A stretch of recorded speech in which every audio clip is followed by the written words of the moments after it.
Dudes from Carolina, Florham Park, here we are. Joint practices back to back. We broke it down last week in the sun. You, myself, Quincy, and Nunwa. Yeah. It's going to be. This is a lot better in the studio. Jets basically conclude training camp here. Correct. With their joint workout with the Giants. What stood up? I think this was a lot different from the Carolina Panthers practice. Yeah, I know we had a discussion about that being kind of a mixed bag. I think the Jets were intent in regards to showing who they are, the standard today. And one thing I will say is this Jets offense is going to score a lot of points with 8 at quarterback. Yeah.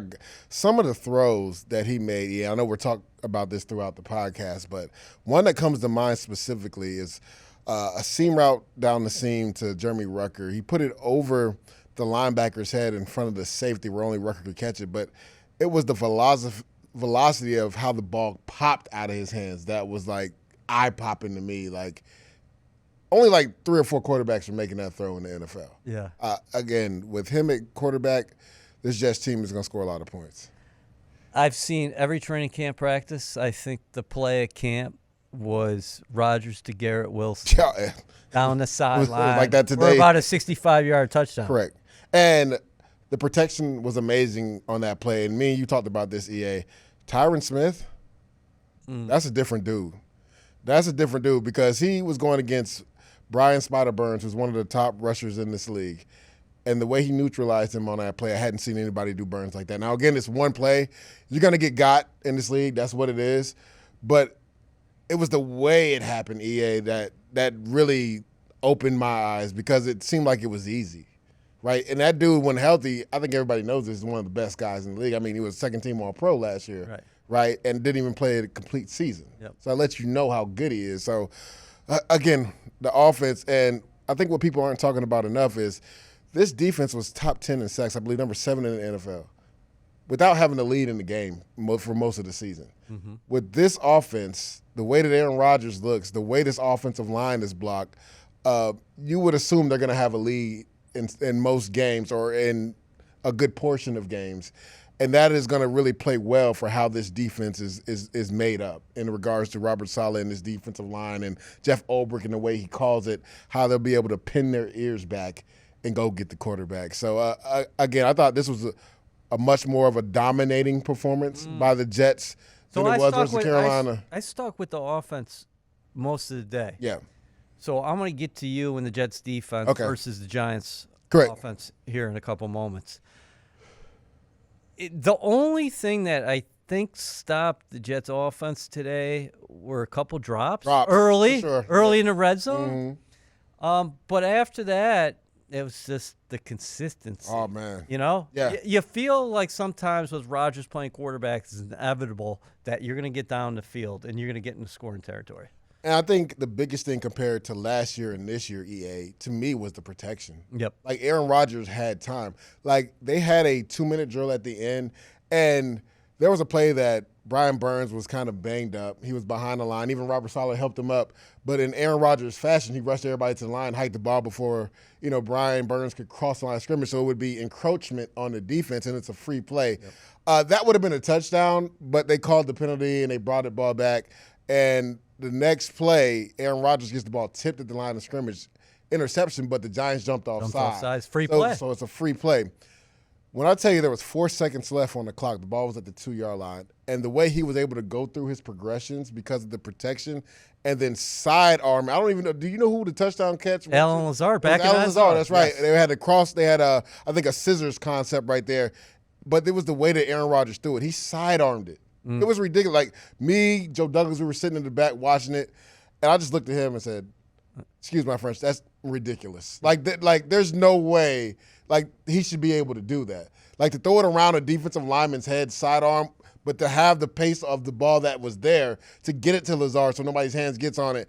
Again, this is under pressure, too, because this is 4 seconds. If he doesn't score right there, the Giants win the game. Yeah. Right? So, like, for him to be in that type of pressure situation, to be cool, calm, and collective, what you expect for a guy that's played 20 years, but it's just different when you see it up close in person. How about how many times the guy gets free plays with the jumps? I mean, you play defensive line in the National Football League. It has to be so frustrating playing against against him. And he continues to move the ball down the field, so you're going to get a little bit more fatigued. Right. And you're in those situations where you want to get to the quarterback. Right. And here we go. He gets us the jump, and the guy just gets free play after free play. I remember in 2014, we did like a simulated team period based off of Aaron Rodgers in his hard count, because that's how good he is, because we went up to Green Bay and played that year. He's going to get like 1 or 2 a game. And you know he's taking a shot down the field. It's going to be a free play. So the way he's able to inflict his voice to get defensive lineman to jump, and like you said, after rep like 5 or 6, you're a little fatigued, right? You're not thinking that I need to watch the ball and not the sound cadence, right? Because it's 2-minute situation. There's no way he's going double cadence on us. Aaron Rodgers will get you, right, and get a free play. And I think that's something that's going to be added to this Jets offense as well, like the amount of added plays the offense will get, because he's able to not only get people to jump off sides, but like hurry-up situations. Like I talked about the Brian Burns injury. Like when guys are trying to substitute, Aaron Rodgers will call a play at the line of scrimmage to get 12 on the field. That's just what he does. And so you got to think, when you add that out throughout the year, how many more plays is the offense going to get because of Aaron Rodgers and being able to be savvy and do those type of things? But you were probably most encouraged about, aside from Rodgers, the play of the offensive line, because we talked about Brian Burns, Thibodeau, Dexter Lawrence, one of the best interior presence in football, and across the board. Clean pockets, man. Did a nice job. Clean pockets. And you really get to test that in 2 minutes, because the defensive linemen, like myself, we're thinking about just teeing off and getting to the quarterback. Because knowing the situation, I think the Jets were down by 4 or 5, right? 19-14, I think. 19-14, so 5 points. I want to say there was like originally like 58 seconds on the clock, right? Only 1 timeout. So you're thinking like, you're not probably running the ball in this scenario, right? I can pin my ears back and go get the quarterback. First play, you always worry about maybe they throw a draw or screener there just to get the offense going a little bit. But with 58 seconds, that's a little chance. You got a little bit more time, you worry about that. 58 seconds, now they're throwing the ball. So you can pin your ears back. So for Aaron to have the pocket that he had, right, says something about this revamped offensive line. Says something about Tyron Smith, who I mentioned. Says something about Elijah Vera Tucker, Joe Tippmann, Simpson, and also Morgan Moses, for them to keep the pocket clean. And then also shout out to Max Mitchell, because he came in a few plays, with Tyron Smith, a few of the teams, like he would be in for a few plays, they'd bring him out for a few plays. So even Max Mitchell played really well today. And when you're on an island with Brian Burns, that's saying a lot, right? For you to be able to block him one-on-one and have it where there's no slip-off or drop-off, and Aaron Rodgers still has a clean pocket. The Rodgers to Garrett ball, you were talking about Tyron and his blocking on that play. Oh, my God. You were focused on that. Did you see anything as far as the release is concerned with Garrett? When Garrett's outside the numbers and he's singled up against Nick McLeod, I'm just throwing his name out there, not to take a shot at McLeod, more so to say. I had a nice PBU on Wilson earlier in the practice, too. That is a tough assignment for anybody in the league. And Garrett, just the way he moves off the line, if you don't get your hands on him, and his speed, it just jumps out at you. Yeah, the thing is, he's so shifty on his release game. It's almost like a basketball player. I was literally going to say it's like a basketball player as far as the Euro step that he gives you. I think me and Brandon Marshall, he was out here today, we were talking about it. We were just so surprised, even though it is practice, that they wouldn't still, shade the safety that way. I asked him, I was sitting there with Quincy pre-snap, and I said, do you think he's going there? Because it sure looked like he wasn't getting help. Yeah, and I think they just wanted to get their corners against a premier receiver. Yeah. And that's the best way to get better, right? Now, if this is a game, I don't think we'll see that. I think there will be somebody over the top of Garrett Wilson. I don't know if he'll have free reign like that, because if you put him one-on-one against any corner in this league, I think he's that good where he's going to get a free release and he's going to get open, and Aaron Rodgers is going to find him. And that's the thing that's really great, too, about Aaron Rodgers, just understanding, because he's been in the game so long, what the defense is trying to do. He realizes when Garrett's in one-on-one, that's where the ball's going. Right. There's no – this is where the ball's going if he's in one-on-one. Another play that really highlighted Aaron Rodgers today, and I said this last week in Carolina when I saw some of his mobility. We saw a rollout to the right, and he was picking them up, putting them down, EA. Yeah. And the way he was able to throw a rope to Garrett Wilson on the run also would have to say that gives you a lot of excitement in regards to his health and being all the way back as well. Because, again, he's one of the best guys, not only at making guys jump off sides, also getting 12 men on the field, but improving, right, when nothing is there, getting outside the pocket and being able to throw the ball down the field. He's one of the best in the league in doing that, and we saw that on that play. And that move the ball late game situation, Xavier Gibson involved as well. Yep, love that. Do you like what you're seeing from him? Do you see the steps as far as that connection with him? Because he's a guy, I think, that maybe flying a little bit under the radar because he's banged up at the start of training camp, but you're starting to see him become more part of this. Yeah, they've niched out a nice little role for him. And to your point, was banged up in the beginning of training camp. We started to see it a little bit more last week in Carolina, them getting him involved in the offense. We saw it in the move the ball period. He had a nice catch on a comeback route as well. So I think Aaron Rodgers, it always comes down to, and me, you, and Q talked about this with Xavier, is one, he's dependable. Two, he knows all the positions on the receiver, all three positions at receiver, so they can plug and play him. And then also you get the punt return aspect of it, which he's really big in. But I think they're starting to trust him a little bit more on offense. I think he could be a nice little piece to this offense. He's kind of carved out a nice little niche for himself on this offense. I'm just wondering what this is all going to look like when Mike Williams returns as well. Ooh, man. Just another guy you have to account for. For sure. You know? And when you look at Mike, and you're praying that he's back to the guy he was before the injury, the reason why they got him, EA, is because he's one of the best 50-50 jump ball contested catchers in the league. So we just talked about a scenario where probably in game scenario they would shade the safety over the Garrett. But if you do that, now you're one-on-one with Mike Williams. And nobody throws a better back shoulder fade than Aaron Rodgers, right? Or fade period where Mike can go up and get the ball. So can you by the way, can you describe his long ball? Because Aaron, because he throws it differently. Obviously, it's a flick of the wrist. Maybe perhaps the best thrower of the football in the history of this game. Yeah. But as far it's almost like a sky ball, but he can put it up there 50-some yards. And the one to Garrett that we were talking about, it's you couldn't place it any better. No. It's ridiculous because literally, EA, it's like a flick of the wrist. You know, most guys, when they're trying to throw the ball deep, depending on their arm strength, they have trouble driving it, so they got to put more air on it. Well, Aaron Rodgers doesn't have that issue. He can put the ball anywhere on the football field. So, like, he could be running to the left, square up, and just flick the ball, but it literally lands right in Garrett Wilson's hands, right? Also, Tyrod Taylor had a nice one to Brownlee.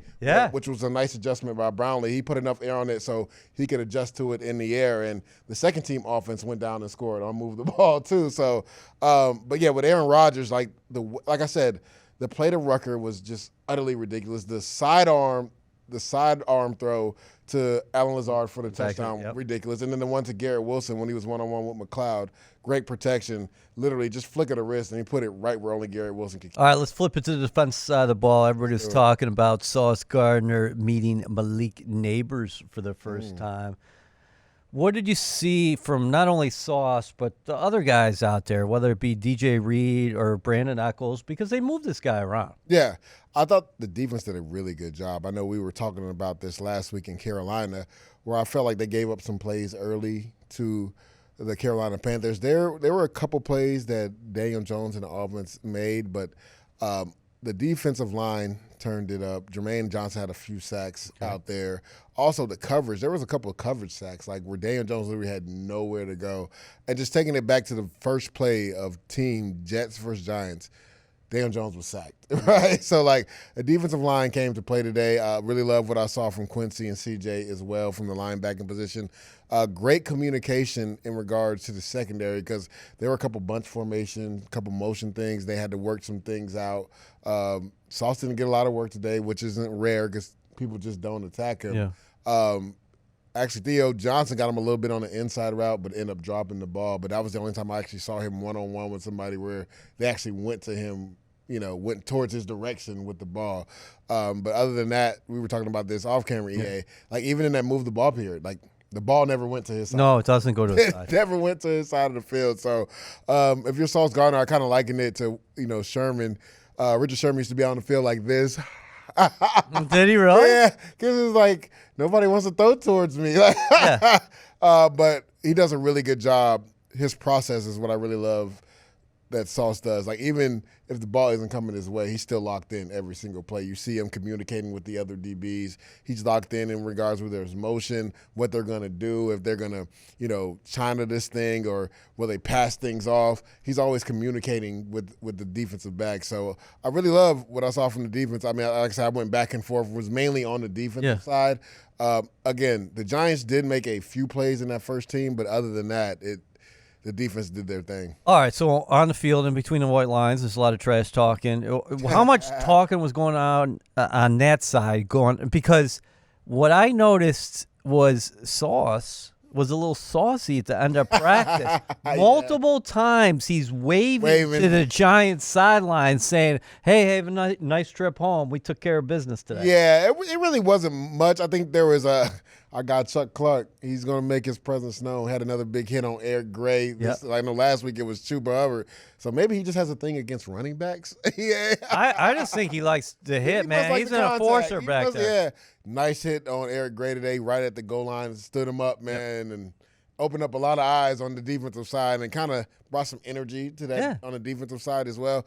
There really wasn't much talking. I think guys just went out there to work today, really just get some good work in versus another opponent that wasn't. But what did you think about Sauce being the showman right there? That was funny at the end. I mean, again, when the offense goes out and scores, the defense gets off the field, right? Then the 2 offense goes out and scores, and the 2 defense gets out. You're feeling confident. You feel good. So let's talk about that series, the one defense against the Giants ones at the end, because you said Sauce was lonely. That means that where Daniel Jones was going was in Ford's direction. That was DJ Reed. And DJ Reed responded with a couple PDs, nice plays towards the sideline after a long incompletion to Malik Neighbors that you thought probably should have been caught. But also, it was a sack. Yeah, it was if it wasn't a sack, he would have been getting hit when he threw it, and he wouldn't have been able to get as much on the ball. So that play doesn't even happen. To me, it doesn't happen. Now, again, Malik Neighbors did beat DJ Reed there, had about probably 2-3 yards of cushion. Right. So Malik Neighbors literally had to turn, like we're looking at you right now, he had to turn around to try to catch it. Yeah, he was trying to find it. It did hit him in the hands. He dropped it, but that's a hard catch when you're running full speed, and then you have to revert back, and then you're backpedaling, which is unnatural for a receiver to try to catch the ball. But again, the slot corner, I think it was Echols, came off the edge scot-free. He would have been hitting Daniel Jones as he was throwing that ball, or it would have been a sack fumble maybe. So I don't think that ball even gets there. But to double down on what you were talking about earlier, DJ Reed also another heads-up play. I think it was Darius Slade on an out route. Yes. He was up in the air, ridiculous catch. It was a really good catch. But DJ Reed had the presence of mind to pick him up and take him out of bounds because there's no force out anymore. Right? Okay. You have to get 2 feet in bounds. So that was a great job, presence of mind, to understand where the sideline is, where your help is, to push the player out of bounds so he can't get 2 feet in. So that's what happens. But then on 4th down, I think they went back to the sideline again, and he made a he made a play. That was the pass breakup on 4th. It was a guy to have it for them on 4th down, and DJ Reed again showed up, and he was big in that spot to get the Jets off the field on 4th down. How much do you envision Sauce actually traveling here as we get to the regular season? Yeah, we talked about this before, EA. I think it was a big surprise in week 1 of his rookie year. They actually had him traveling with Mark Andrews, right? Baltimore, and we've seen it periodically, and that's the thing. DJ Reed's a really good corner. So in his mind, he's like, I'm a number 1 corner. We don't need to travel because I'm that good, right? But I think you'll see a little bit more of it this year, right? In regards to Sauce potentially traveling with some top receivers. Now, you go to Buffalo, and I don't have Stephon Diggs, so he's probably not going to travel that game. Will he travel with Tyreek? Maybe they do it every once in a while. Yeah. The only thing is you still got Waddle on the other side. So it's just like versus Dolphins, you necessarily don't need to travel because you got 2 speed receivers on that team, right? And the way they motion Tyreek as much, you probably don't want to do it, right? Because they'll literally line him up like he's a tight end by the offensive tackle. He's in the yo position, like squatting down like this, and then at the snap, he's speed out, like he's just gone. So they probably won't do it that game as well. And then New England, they're still working with a lot of young receivers. Right. So you're talking about 6 games right there. I don't think he'll travel in any of those games. So it just depends on who the Jets actually play, and if they have a marquee guy, then I can see him doing it some. I don't think he'll do it the whole game, but I think he'll do it in spots. Where's Ayuk going to be playing in week 1? I believe he will play in San Francisco. Now, the thing is, will he be ready is the question, right? Because he's missed a lot of practice time. To me, that's not even the biggest question for them. Trent Williams is the biggest question. Yeah. Like, this is a guy that has shown in the past that he will hold out, like, and not show up for games if he feels like he's not getting paid his worth. And it's crazy to me that I know this IU thing has been blown up, but how these people gravitate towards receivers. I'm guilty, but this is the best tackle in football, and has been, right? They voted him a top 10 player in the top 100 for a reason at offensive tackle. I was looking forward to this game because you're going to have 2 Hall of Famers as far as the tackle position, Tyron and obviously Trent Williams. Trent Williams, yeah. So, like, to me, that's the biggest concern, especially when you watch San Fran this last week. Brock Purdy took some reps. Now, George Kittle and Debo and Christian McCaffrey didn't play, so there's a caveat. Yes, sure. But that O-line did not look good. The rest of the starters versus the Saints defensive line. So, to me, they need to be on the phone with Trent Williams, right? And if you're the Jets, maybe you're happy they're not on the phone with Trent Williams, right? Yeah. You know, if you're a defensive lineman, you're like, well, I get to tee off on the backup guy, right? So both fan bases right now are looking at Trent Williams, Ayuk, and then obviously Hassan Reddick. Yeah. So it's going to be interesting to see what transpires the next 2.5 weeks. Because those are big-time performers. For sure. They're all Pro Bowlers. All right. So big picture. I want to get your thoughts here because we're talking takeaways from practice. But how about takeaways from training camp? Because the Jets had joint practices with the Commanders. Right. You were here. With the Panthers. You were here. Yep. And then finally it concludes here with the Giants. What I see, you can talk about the Jets, but also how do you ingest the information and take in what you saw on the field? Because, listen, bottom line, Washington's in year 1 of their system. Dan Quinn's coming on board. This is all new. They have a quarterback, Jaden Daniels. Carolina, as we talked about last week, it's a complete reset. Yep. Bryce Young in year 2, but a new coaching staff.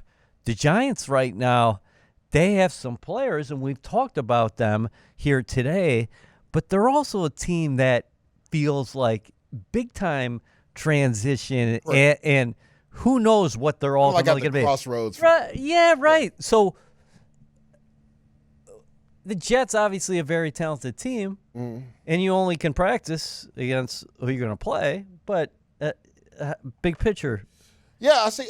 When you break it down and look at all the cross practices and then all the regular training practices, I think this is a team that's gonna be there at the end of the year. Like, they have a real legit chance with a Hall of Fame quarterback, a true number 1 receiver, a true number 1 running back, and a revamped offensive line that I can't remember the last time I said this for the Jets, has a chance to probably be a top 5 unit if everybody's healthy.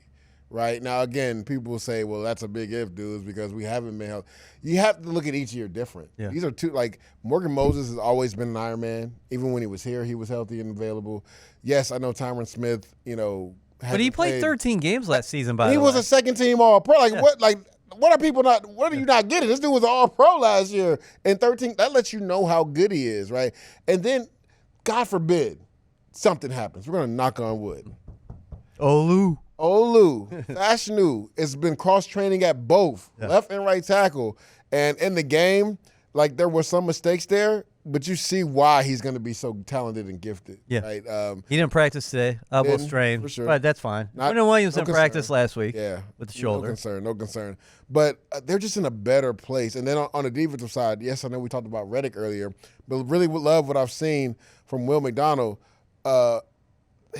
His growth in pass rushing, they've moved him around too.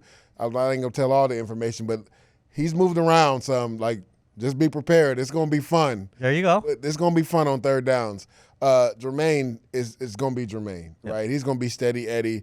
He's going to be a guy that's going to be rock solid against the run, and he's going to be even better in pass rushing this year. And then Quentin Williams is just a dog. I think Jermaine could be double digits. I think he can get there too as well. I know a lot of people looked at me crazy when I said that. I said, I think he had, 7.5 last year. I could see him ascending and getting 2.5 more, maybe 3 more. I like that linebacker spot, too, because you have C.J. Mosley, who's the heartbeat of the defense. You got Quincy. Correct.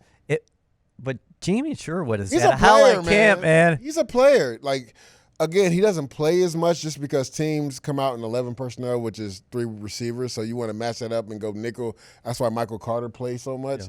But he's a player. I guarantee he's going to be a part of the future when it comes to the Jets. Like, I think they're going to do whatever they can do, because I think this is his 4th year. I think he's a free agent after this year.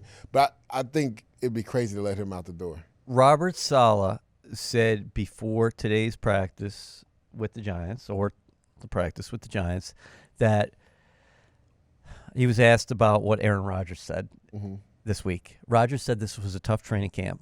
Yeah. One of the most difficult camps I've had in the last 7 or 8 years. Yeah. At one point recently, Salah commented to Rodgers that we're 350 reps ahead of last year's pace at this time. Love that.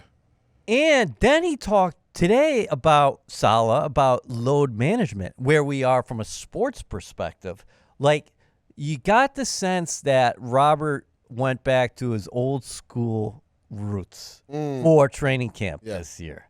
How much can that help the Jets as they embark on the season? Well, I think you got to look at it this way too. Like, the starters haven't played in preseason, right? So the only way to get that, to build that callus up that we always talk about, EA, is to get the reps out there on the field, right? So I think it was pertinent for Robert Salah coming into this camp. You know, he wanted to make sure everybody build that up, right? Being smart, knowing that the advancements of sports medicine, also adding in those off days for some of the veterans. Sure. But we want to make sure that everybody gets good work. That way we hit the ground running week one. We can't get to week one and have it be preseason for us, right? That we're still trying to work the kinks out. And you'll see that in the NFL a lot. By week 3 or 4 is when you really start to see teams become who they are, right? Nah, he's of the mindset that we need to be who we are week 1, going into a gauntlet in San Fran. Right. So I think when you think of it from that perspective, he's like, let's add some more reps on the body. Let's just make sure that we're right? Because I'm going to hold guys out of preseason games, right? We're going to do 3 cross practices, because I was actually talking to a few Giants people. They're like, you guys have done 3 cross practices? I was like, yeah. They've gotten 3 different looks, right, by the time the season starts. So, and then, Robert already kind of talked about how he was looking at this practice for the ones, right? He kind of gave the ones that, a tapered, I don't want to say a day off yesterday, but they had a lesser. Yesterday was more of a 2 or 3 practice. So today he knew he was going to ratchet it up for the one so they can get that work, right? So, and it showed well, right? Yeah. Guys were well rested. They came out there with a lot of energy, performed and executed well. And we talked about that when we're doing the pregame live, not pregame live, but pre-practice live. That, I thought in my head, just knowing Salah and how the training camp has gone, that he wanted to really treat this almost like a game. Right, for the starters. I think he's thought about having 75 reps, which is what you would get during the game, right? So, we saw that out there. We saw the offense execute at a high level. We saw the defense execute at a high level. Again, would be surprised if they actually do play in the game after this practice. But I think, Robert Saleh's staff, Joe Douglas front office, they got to feel good about how this training camp has went, right? Because even, I don't mean to be so long, but even going back to last week, EA, we talked about it. I thought it was good that there was some miscommunication, that we faltered a little bit. That's what Aaron was saying. Yeah, because you need a little bit of that, just so you can let yourself know and your teammates know, guys, we haven't arrived. Yeah. And I thought that was good that it happened in Carolina, because you get the result that happened today. Yeah. Robert talked about 2 schools of thought, where some people are like, oh, get these guys out there, 10 plays in a preseason game. Maybe I'm a big proponent of that. Maybe 2 series. Correct. Versus going hard out there in a joint practice for 40 plays. And he thinks he didn't give an answer. But what we've seen so far here in training camp 2024 is that, the joint practices, the Jet starters are getting a lot of good work in there, and Salah feels quite confident where this group is at right now. Yeah, there's more than one way to do things. Yeah. Right? And when you look at it in the landscape of the NFL, there's been coaches that have done a multitude of things. There's been a combination of the two, whether it's cross-practice and maybe getting some starters in the preseason. There's, teams like the Kansas City Chiefs that don't cross-practice as much, but their starters are getting, reps in the preseason, game 1, game 2. I know. Right? So, again, there's many different ways to do things. You just got to find what works best for your team. And, for Salah, he decided, this year we're going to really put an emphasis on these cross practices, get good work against another opponent, right? And then maybe not play our guys in preseason, get ready for week 1. Cuts are Tuesday. Mm-hmm. So the Jets got to go from 90 to 53, as does every team in the National Football League. NFL, man. what are you keying in on as far as when you look at this roster, whether a position group or maybe a couple players? Yeah. There are going to be a lot of good players that get released, unfortunately, for the Jets. It's a dark day in the NFL because you got to think guys have literally trained their whole life to be in this position, and then to be released and told you're not going to make the team is tough. Sucks. But like the saying that we have in the locker room is 31 others, right? So there will be some players that will be poached from this team for sure. You look at the cornerback position for sure. Our guy, Jarek Bernard-Carver's dealing with an injury right now, was having a heck of a camp. I think he's safe. It'll be interesting to see what they do because they did bring Isaiah Oliver in. We haven't seen much of him because he's been hurt. What do they do in regards to that, right? Safety, do they keep 3? Do they keep 4? Who would be the 4th guy? Yeah. The thing is, Bernard-Carver's started off at safety. Right. So is he that guy that can go in between in emergency if they needed him to? That's interesting. Yeah. I think what we saw in training camp that they're committed to him being. Oh, for sure. And he flashed too. Yeah, for sure. He does not look out of his element at all. Not at all. Yeah. You know, and Stickers just played well as a rookie. Yeah, he has. So he's going to be on the team too. So it'd be interesting. How many corners do you actually keep, right? Yeah. And then safety, is it 3 or 4? And if it's 3, is Bernard-Carver that guy that goes? Is he the former Jason Pinnock, essentially? Yeah. Right? You know. And then when you look at it, receiver, we've had this conversation with Q, right? How many you keep? 6 or 7? Right? Where does Irv Charles fit in there? Where does Brown Lee, who had a nice touchdown catch today, where does he fit in there? Yep. Right? That's another thing you look at. And then we've been talking about this one. I think this is the one that is the biggest question mark. Interior offensive line, yes. Interior, because there's going to be some guys. Now, if they keep 10, I don't think we have an issue. Okay. Except for Glazer, because it's like, because Wes Schweitzer can play center too. Center and guard, you like that first? Too. Yeah, Newman too. I'm not even sure. Can Hansen play both? I know he plays. Yes. Yeah. Yes. So that's like. Yes, he can. So that's the issue there. Like one of them is probably going to be the odd man out. Yeah. So and then Max Mitchell can play outside and inside. Right. So that's the question there. And then D tackle, I think it's going to be intriguing because I think Bruce Hector has a chance to make this roster. You've been on that train early.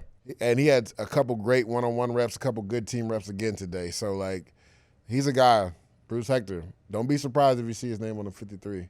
So the good thing is the Jets can bring some of these guys back to their practice squad. Correct. But to your point, they might get poached. Everybody's free. It's fair game at 4:01 You got to Tuesday. think, too, if you're the Carolina Panthers, you're the first on the waiver wire. You got to see these guys up close and personal. Or the Commanders or the Giants. Yeah, exactly, because you're high up there in position poll in regards to draft. Yeah, so, like, exactly, the Commanders are number 2, right? So it's just like they get to see all these. They got to see the Jets up close, so they literally get the pick of the litter if somebody were to get waived by the Jets.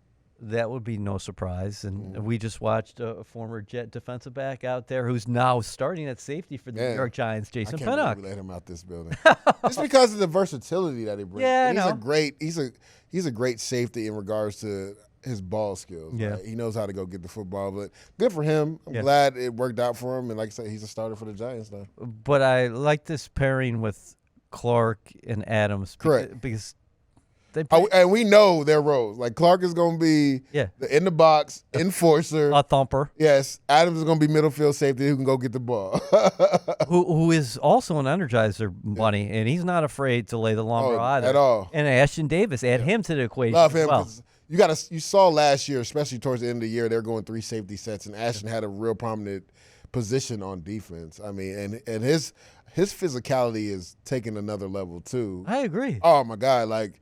He's always been athletic. Yeah, but I think the mentality, his mentality is taking another level that I really love. Like the physical nature that he brings now as that third safety has been great. Did you see that clip of him blowing up the running back in Carolina? Bro, but you know what it reminded me of? Do you remember the play last year near the goal line where the Jets got the safety and he like blew up? Yes. And Q was like, "Where's Aston? Where's Aston?" That's what that reminded me of in Carolina. Yeah. Yeah. This was fun. What are the next couple of weeks going to look like for you before the Jets get the regular season underway September 9th? Yeah, so this is week 0 for college football. Week 1, I have 2 games I'm calling for ESPN. Thursday night, the the official opening night of college football, and then that Saturday night as well. So I'll be all over the country calling 2 games, and then the following week is week 2 in college football. I have a game that Saturday, but it's also week 1 of the NFL season. So I will be in the studio for CBS Sports probably almost every day. Thanks, man. It was fun, and we'll be talking to you soon. For sure. Appreciate it, yeah.